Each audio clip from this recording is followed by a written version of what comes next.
I'm Miss Lauren. I'm the program librarian. And I'm Miss Sarah, the Youth Services Librarian. Today we are going to be talking about a certain subset of writing. We're going to be talking about fan fiction.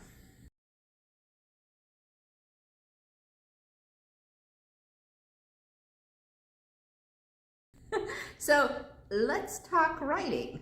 Yes. Miss Sarah, would you like to explain to the lovely audience Fan what fiction. What is fan fiction? It is a work of fiction written by a fan of a fandom, whether it is for a television, movie, comic book series, an anime or manga, a book series that uses the characters and so forth of that series in their own story. So there's websites like AO3 and fanfiction.net and WordPress where you can publish those works for other fans to read. Time for the disclaimer. I think so. We read and write fan fiction ourselves. It's kind of hard to admit because people tend to think fan fiction, they think 50 Shades of Grey, and just want to assure you, it's not all 50 Shades of Grey. Not even close. And people do tend to associate fan fiction with low quality writing, which, yes, fan fiction is often self-edited, but it's not necessarily low quality. There are some very high quality. And there are some fan fiction writers, degrees and masters and extensive knowledge in editing, writing, language. What have you written for fan fiction? Like your fandoms. Let's not go like story names or anything because we don't want you finding them. No, we do. But let's do like because we have very different fandoms that we write for. Yes. Well, I have to say, I actually started writing fan fiction technically when I was 5 because when I was a little kid, I would write Lion King stories and I would just write all these little, I would write out these little adventures for That's how I got my start. And then I wrote some, in high school I wrote some like Harry Potter, fanfics, Lord of the Rings fan.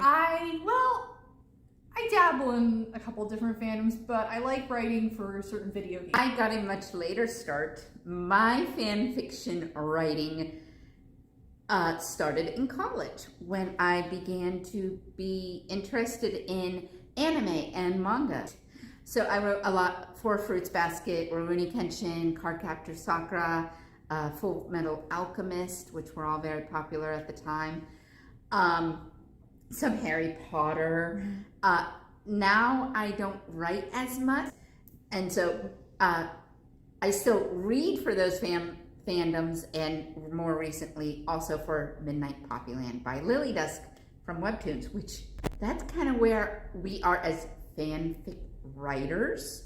Let's talk about, and we've kind of already talked about this, but it's okay as an adult, because we're in our 30s, yes, to read and write fan fiction.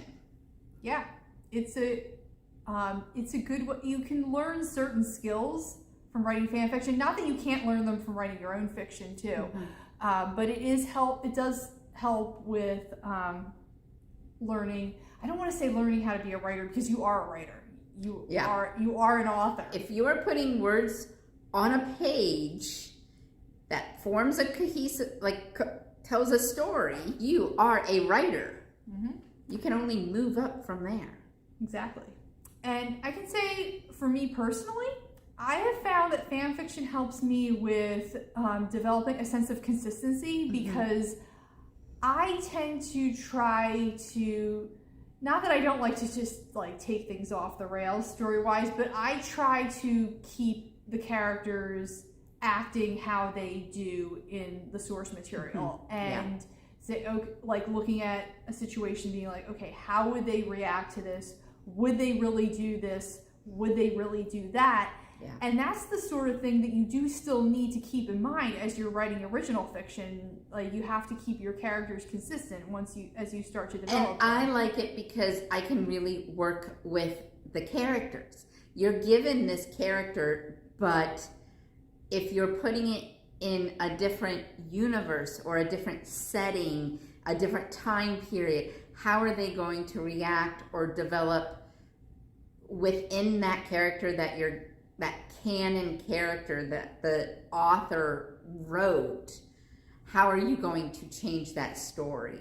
Even if you were saying like the what ifs, like what if they were somewhere else? And yeah, I like to look at, okay, in the story that we know, this character made this particular choice, or this character died. Like, what would happen if they lived, or what would happen if they made this different choice? How would that impact everything else? Like writing fan fiction and getting back into writing and improving my writing with fan fiction. So it allowed me to explore my own style and developing my own writing style. Absolutely. Also, something you tend to notice a lot with fan fiction is there's a lot of like LGBT ships, and to me, I have found that I will write fan fiction about like female characters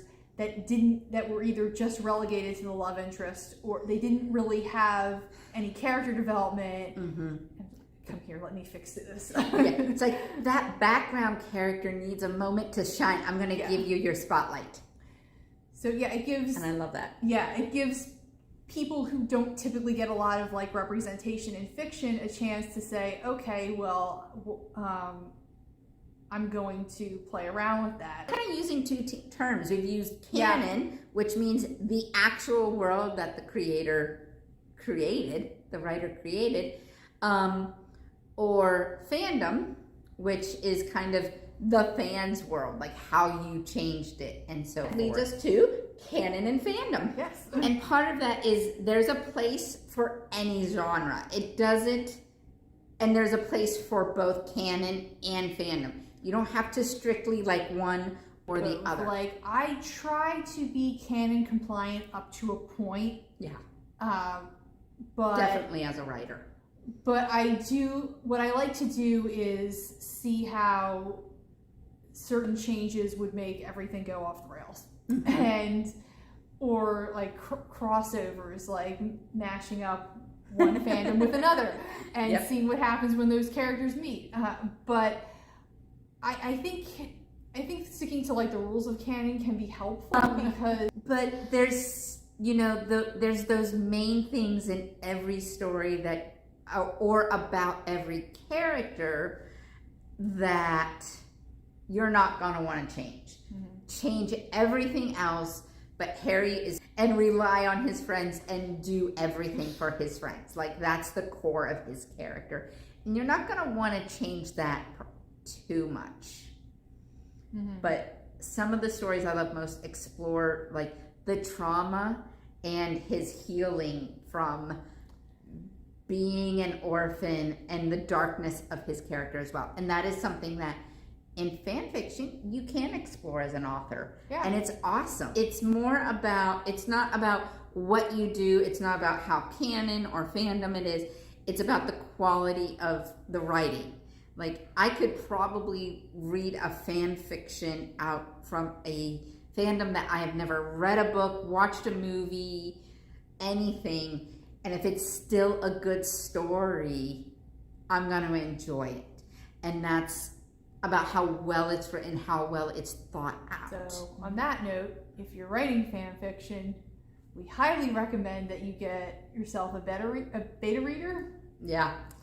Or do extensive editing on your own. Have long discussions with reviewers on my own stories about different things and finding out things about them. And authors have become friends and collaborate even sometimes. Find a friend who likes the same fandoms that you do and is willing to look over your work and critique it. On that note, if you see a story and you like it, comment.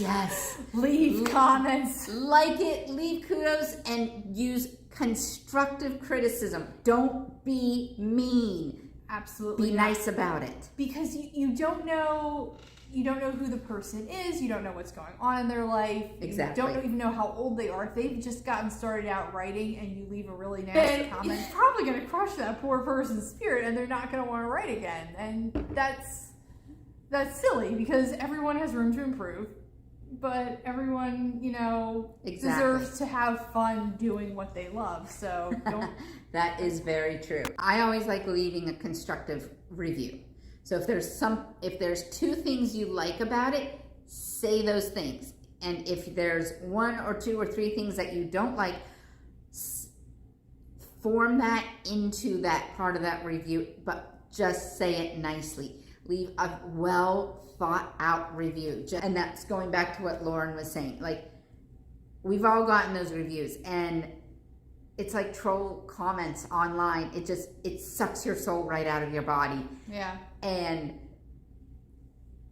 like, what about it sucked? What didn't you like about it? That's all very important. Mm-hmm. So I think that wraps up everything we wanted to say. Yes. Leave a comment below. Mm-hmm. Maybe we will be seeing you here probably very shortly. Bye. Bye. Happy writing.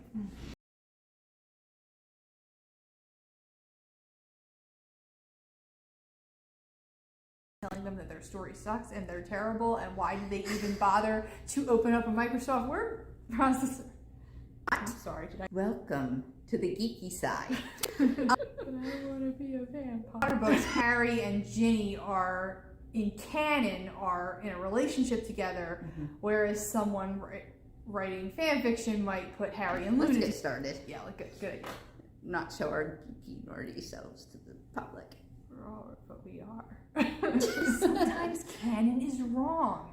There's gonna be a black-haired, messy-haired kid with green eyes and glasses that's gonna be a little bit derpy. Harry and Hermione. Sirius and Lupin are a very popular fandom pairing as well. Even if it's, I'm Jack, I'm walking to the store, I'm buying a cake. Well, I certainly do, Miss Lauren. Thank you. Harry and Ron. Harry. I still have a couple pieces that are sitting on my computer unfinished, like Hermione with Draco. I'm surprised J.R.R. Tolkien isn't haunting me right now because they were truly terrible. Harry and Draco is a popular one. Yeah. The sad thing was my brother couldn't read my scripts, and the older he got and was actually better at reading, the less interested he was in helping me